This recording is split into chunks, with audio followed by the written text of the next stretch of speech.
Hello friends, welcome back to my YouTube channel SR News में आप सभी का फिर से एक बार स्वागत है। दोस्तों, भगवान राम ने जब सबरी के जूठे बैर खाए थे तो उन्होंने किसी भी जाति के बारे में नहीं पूछा था सबरी से, और ना ही यह पूछा था कि वह किस धर्म से हैं।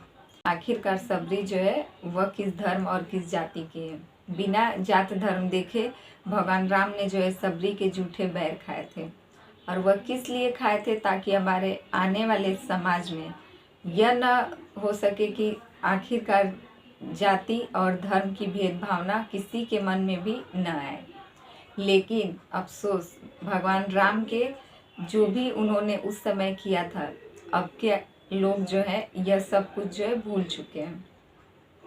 अगर भगवान राम ने जो उस समय किया था, आजकल अगर सभी इंसान उन्हीं के जैसा करने लगे तो आजकल ये जो हमारे समाज में बढ़ रहा है, धर्म को लेकर जाति विवाद हो रहे हैं इतने सारे, यह सब देखने को नहीं मिलता।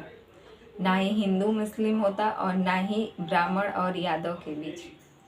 अभी पिछले कुछ दिनों में इटावा में जो कुछ भी हुआ था यादव बिरादरी के साथ, इटावा पीडीए कांड, आप सबको याद होगा। 2 यादव कथावाचकों के साथ किस प्रकार से वहाँ पर उनके साथ मारपीट की गई थी और बदसलूकी की गई थी। उनकी गलती क्या थी कि वह यादव बिरादरी के थे और ब्राह्मणों के गांव में कथावाचक के रूप में पहुंचे थे। इसको लेकर उत्तर प्रदेश के पूर्व मुख्यमंत्री सपा अध्यक्ष माननीय श्री अखिलेश यादव जी का भी बहुत सारा बयान सबके सामने आया था, और उन्होंने तो लखनऊ के एक प्रेस कॉन्फ्रेंस में उन 2 कथावाचकों को बुलाकर सम्मानतापूर्वक उनको सम्मान भेंट किया था, और अपने पार्टी के तरफ से कुछ राशि भी प्रदान की थी। लेकिन यह मामला अभी तक शांत नहीं हुआ है। यह मामला हर जगह से एक के बाद एक जो है आग की चिंगारी इनमें लगती जा रही है, और यह हवा जो है यह अभी चल चुकी है। यह कब तक शांत होगी इसका कोई अभी ठिकाना नहीं है। हो सकता है इसका असर जो है राजनीतिक पर इस कदर पड़े कि आने वाले विधानसभा के चुनाव 2027 में भी इसका कुछ असर देखने को मिले। अब उससे पहले आ जाते हैं जो उत्तर प्रदेश सरकार के मंत्री हैं और सुहेल देव, भारतीय समाज पार्टी के प्रमुख नेता जो हैं ओम प्रकाश राजभर। अब इसी इटावा पीडीए समाज के ऊपर यह जो हुआ था इटावा कांड, इसको लेकर इनका एक बयान आ जाता है मीडिया के सामने, और इस बयान के बाद से यादव बिरादरी और भी ज़्यादा भड़क जाती है, और ख़ासकर अखिलेश यादव, इनके ऊपर साफ तौर पर निशाना साधते हुए अखिलेश यादव भी बहुत कुछ कह देते हैं। क्योंकि यह जो उत्तर प्रदेश सरकार के मंत्री हैं और सुहेल देव, भारतीय समाज पार्टी के नेता ओम प्रकाश राजभर, इन्होंने यादव बिरादरी को लेकर कुछ ऐसा विवादित बयान दे दिया है मीडिया के सामने। इनका बयान यह रहता है कि हर जाति का एक पारंपरिक कार्य होता है और उसी के अनुसार समाज को चलना चाहिए। यानी इनका कहना है कि हर एक जाति के लिए अलग अलग कार्य बना दिया गया है और उसी के हिसाब से समाज को चलना चाहिए। आप समझ सकते होंगे कि यह लाइन किस लिए कहा गया है कि यादव जो है वह कथावाचक कथा नहीं कह सकते। सिर्फ ब्राह्मणों का यह हक होता है कि वह कथा कह सकते हैं, कथा पढ़ सकते हैं। उन्होंने कहा कि ब्राह्मणों का कार्य पूजा पाठ, विवाह और कथा वाचन, यदि यह यादव समुदाय इन कार्यों को करने लगे तो यह दूसरे के हक पर कब्जा करना माना जाएगा।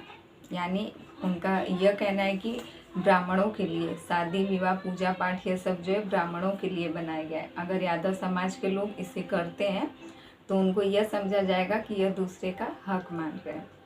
आखिर किस किताब में लिखा गया है कि यादव बिरादरी के लोग जो है वह पंडित नहीं बन सकते, वह पूजा पाठ नहीं करवा सकते, वह कथावाचक नहीं बन सकते।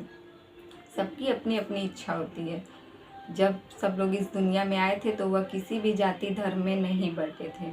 यहाँ पर जो हमारे समाज के लोग हैं, यह लोग उन लोगों को जाति धर्म और बहुत सारे ऐसे धर्म हैं जिसमें कि वह लोगों को बांट देते हैं, और लोग अपने धर्मों से नहीं बल्कि अपने कार्यों से बड़े होते हैं। उनको यह नहीं देखा जाता है कि वह कौन से बड़े धर्म के हैं।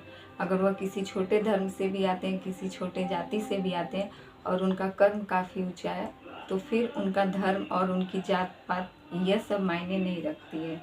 राजभर ने यह भी आरोप लगाया है कि कुछ लोग दो दो आधार कार्ड बनवाकर दूसरों के अधिकार का हनन कर रहे हैं, जो धोखाधड़ी की श्रेणी में आता है।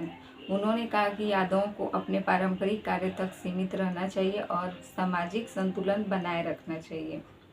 यानी इटावा के 2 कथावाचक जो थे, जिनके साथ वहाँ पर वह सब हुआ था, उनके पास से अब यह बताया जा रहा था कि 2-2 आधार कार्ड बरामद हुए। इसी पर निशाना साधते हुए राजभर ने उन्हें धोखाधड़ी का आरोप बताया है कि 2-2 आधार कार्ड रखना, यह सब एक धोखाधड़ी की श्रेणी में आता है। और ऊपर से उन्होंने यह भी कहा है, यूपी के मंत्री यह भी बोलते हैं कि यादवों का काम है दूध दूहना, यानी वह सिर्फ गाय भैंसों को दूध सकते हैं, एक कथावाचक के रूप में नहीं हो सकते, वह कहीं भी कथावाचक के रूप में नहीं जा सकते, यह काम केवल ब्राह्मणों का है। और राजभर यह भी कहना चाहते हैं कि यादव जाति के जो लोग हैं वह ब्राह्मणों का हक खा रहे हैं, ऐसे में विवाद तो होगा ही। साफ तौर पर राजभर के इस बयान से यह पता चल रहा है कि यह ब्राह्मणों के सपोर्ट में है और यादव बिरादरी के लिए यह सब उनका विवादित बयान जो है यह सामने आया है कि यादव लोग जो है वह ब्राह्मणों का हक मार रहे हैं। अखिलेश यादव जो है वह भी ब्राह्मणों का हक छीनने की कोशिश कर रहे हैं, इसीलिए वह साफ तौर पर अखिलेश यादव के ऊपर भी भड़क कर इस प्रकार से विवादित बयान और पूरे यादव समाज के लिए मीडिया में आकर देते हैं। तो इस इटावा कांड से और इस राजभर के बयान से आप कितना सहमत हैं? क्या आपको भी लगता है कि यह राजभर का जो बयान सामने आया है यह सही है? क्या यादव बिरादरी ब्राह्मणों का हक मार रही है, या फिर यादवों को कोई हक नहीं है कि वह भी कथा पढ़ सकती है? या फिर पीढ़ी समाज में जितने भी ऐसे लोग आते हैं हर एक बिरादरी के, चाहे वह क्षत्रिय हो चाहे वह राजभर हो, कोई भी हो, क्या उसे यह हक नहीं कि वह अपनी ज़िंदगी अपने तरीके से जी सके? क्या उसे समाज में उस प्रकार का दर्जा नहीं दिया जा सकता जो कि ब्राह्मणों को दिया जाता है? क्या यादव समाज हमारे समाज में खुलकर जी नहीं सकता? सबसे आपकी जो भी राय है कमेंट करके ज़रूर बताइएगा। हमारे चैनल पे नए हैं तो प्लीज़ हमारे चैनल को सब्सक्राइब कर दें और वीडियो पसंद आए तो लाइक कमेंट ज़रूर कीजिएगा।